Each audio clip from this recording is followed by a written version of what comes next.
Regular update के लिए आप हमारे चैनल को सब्सक्राइब करें, नोटिफिकेशन बेल को प्रेस करना ना भूलें ताकि जैसे ही हम कोई नया अपडेट डालें आपके पास इमीडिएटली यह अपडेट पहुंच जाए। हेलो फ्रेंड्स, सीबीआईसी के द्वारा 26 दिसंबर 2019 को कुछ नोटिफिकेशन और ऑर्डर जारी किए गए हैं जिसके बारे में कि हम इस न्यूज़ में डिस्कशन करेंगे। Notification number 74/2019 central tax issue किया गया है जिसके द्वारा के जीएसटी R1 की लेट फीस को वेव करने के लिए बताया गया है कि यदि कोई व्यक्ति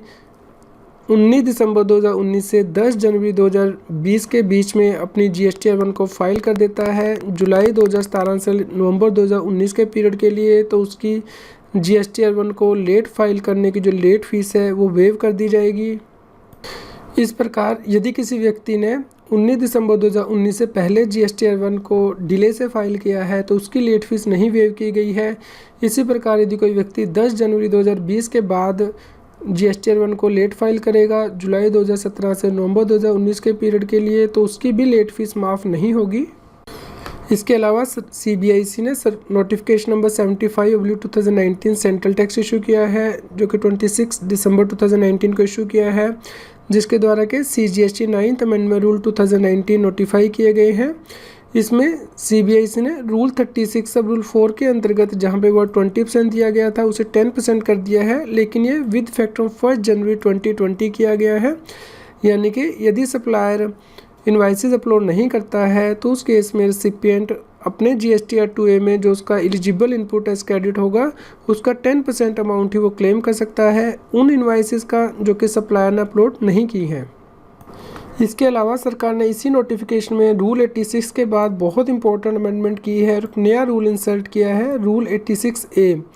जो कि यह कहता है condition of use of amount available in electronic credit laser. Rule 86 electronic credit laser से डील करता है और 86A यूज़ कैसे करना है इलेक्ट्रॉनिक क्रेडिट लेजर उसके लिए इंसर्ट किया गया है। The commissioner or an officer authorized by him in this behalf not below the rank of an assistant commissioner having reason to believe that the credit of input tax available in the electronic credit ledger has been fraudulently availed or is ineligible as such. A. The credit of input tax has been availed on the strength of tax invoices or debit notes or any other document prescribed under Rule 36, Subclause 1, issued by a registered person who has been found non-existent or not to be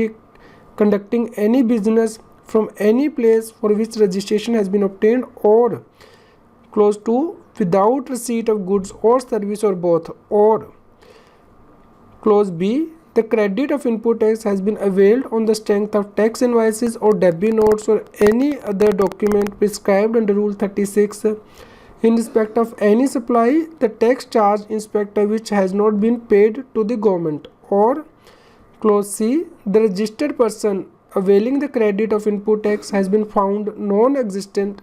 or not to be conducting any business from any place for which registration has been obtained, or clause D, the registered person availing any credit of input tax is not in the possession of tax invoice or debit note or any other document prescribed under Rule 36, may, for reason to be recorded in writing, not allow the debit of an amount equivalent to such credit in electronic credit ledger for discharge of any liability under Section 49 or for claim of any refund of any unutilized amount। इस प्रकार यदि कोई व्यक्ति input tax credit claim करता है और supplier exist ही नहीं करता है या फिर जिस प्लेस से उसने रजिस्ट्रेशन ली है वहाँ से वो बिज़नेस ही नहीं करता है या फिर बिना गुड्स या सर्विस के रिसीव किए हुए इनपुट टैक्स क्रेडिट को अवेल करता है टैक्स इनवाइसेस के बेस पे, या फिर ऐसी टैक्स इनवाइस या डेबिट नोट के बेस पर इनपुट टैक्स क्रेडिट क्लेम करता है जहाँ पे कि जो इनवाइस या डेबिट नोट में टैक्स चार्ज किया गया है वो गवर्नमेंट को पे ही नहीं किया गया है, या फिर यदि रजिस्टर्ड व्यक्ति जो इनपुट टैक्स क्रेडिट अवेल कर रहा है वो एग्जिस्ट ही नहीं करता है, या फिर जिस प्लेस पे उसने रजिस्ट्रेशन ली है वहाँ से वो बिज़नेस ही नहीं कंडक्ट कर रहा है, या फिर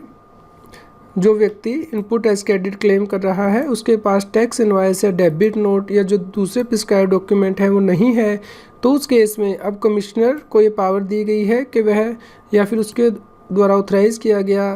कोई officer not below the rank of assistant commissioner वह रीज़न रिकॉर्ड कर सकता है, और उस केस में वह इलेक्ट्रॉनिक क्रेडिट लेजर से आपको इनपुट टैक्स क्रेडिट को यूज़ करना अलाउ नहीं करेगा किसी भी टैक्स लायबिलिटी को डिस्चार्ज करने के लिए या फिर अनयूटिलाइज्ड अमाउंट का रिफंड लेने के लिए। इसके साथ ही यहाँ पे सब रूल 2 दिया गया है, जो कि यह कहता है द कमिश्नर और the officer authorised by him under sub rule 1 may upon being satisfied that the conditions for disallowing debit of electronic credit ledger as above no longer exist allow such debit. यानी कि मान लीजिए supplier GST को government के पास पे कर देता है, तो उसके बाद कमिश्नर अलाउ कर सकता है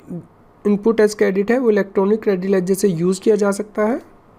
इसके साथ ही यहाँ पे सब रूल 3 दिया गया है, जो क्या कहता है such restriction shall cease to have effect after the expiry of a period of 1 year from the date of imposing such restrictions. यानी कि जिस दिन ये रिस्ट्रिक्शंस लगाई जाएंगी यानी कि कमिश्नर के द्वारा या फिर उसके द्वारा ऑथराइज़ किए गए ऑफिसर के द्वारा,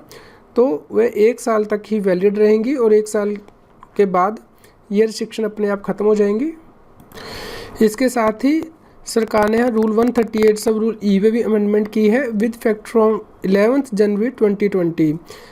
यह रूल यह कहता था कि यदि कोई व्यक्ति जीएसटी के रिटर्न को फाइल नहीं करता है तो उसका ई वे बिल बनाना ब्लॉक कर दिया जाएगा। अब यहाँ पे क्लोज ए और बी के बाद एक और क्लोज सी को इंसर्ट किया गया है।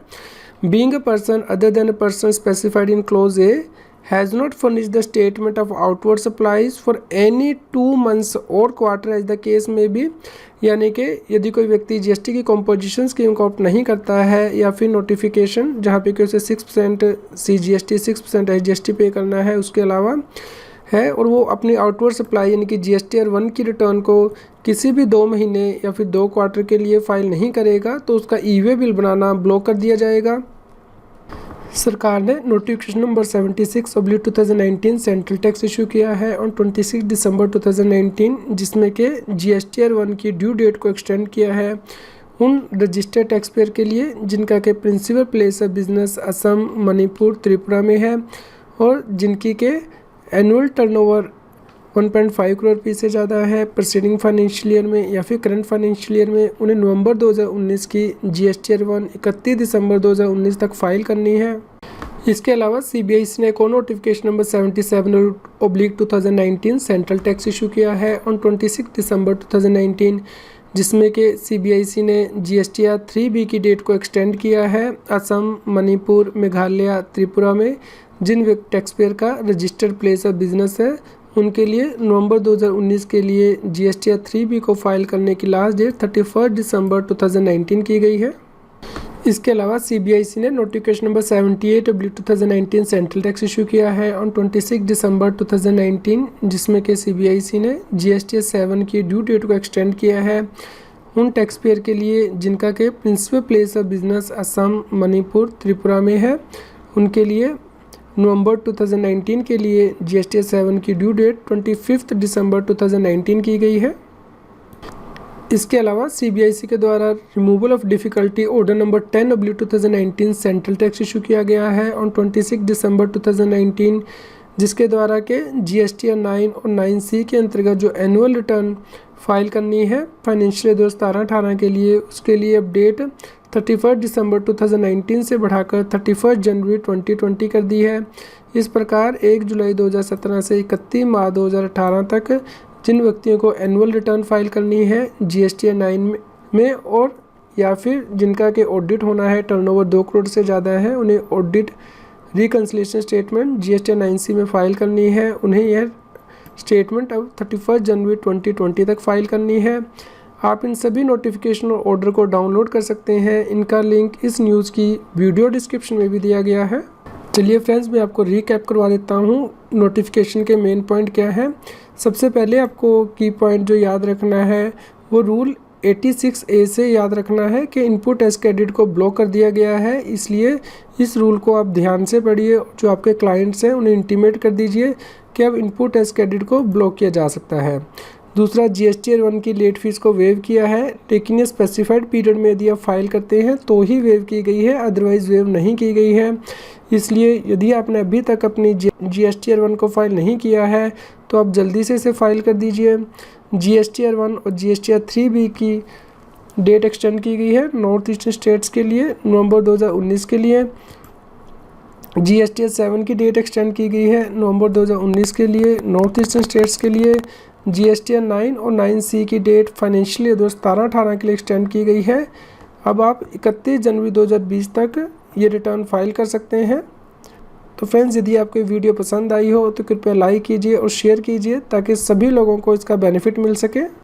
फ्रेंड्स, अब आप मेरे चैनल CS सतबीर सिंह की मेंबरशिप को ज्वाइन कर सकते हैं, जिससे कि जो एक्सक्लूसिव वीडियोस हैं सिर्फ मेंबर्स के लिए, इनकम टैक्स, GST, फाइनेंस,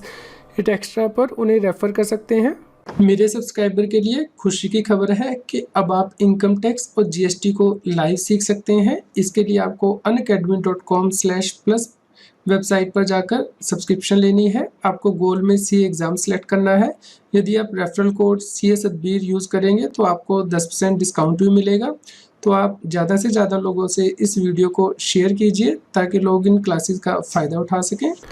यदि आप GST और इनकम टैक्स पर डेली अपडेट चाहते हैं, जजमेंट, सर्कुलर, तो उस केस में आप हमारे पैट्रियन अकाउंट को ज्वाइन कर सकते हैं, जिसका लिंक इस न्यूज़ की वीडियो डिस्क्रिप्शन में भी दिया गया है, जिससे कि आपको डेली ईमेल आपके मेल बॉक्स में मिलेगी। यदि आपकी GST और इनकम टैक्स से रिलेटेड कोई जनरल क्वेरी है तो आप हमें ईमेल कर सकते हैं taxheal@gmail.com पर। GST, टैक्स और फाइनेंस के रेगुलर अपडेट के लिए आप टैक्सहील की मोबाइल ऐप को गूगल प्ले स्टोर से डाउनलोड कर सकते हैं। इसका लिंक इस वीडियो की डिस्क्रिप्शन में भी दिया गया है।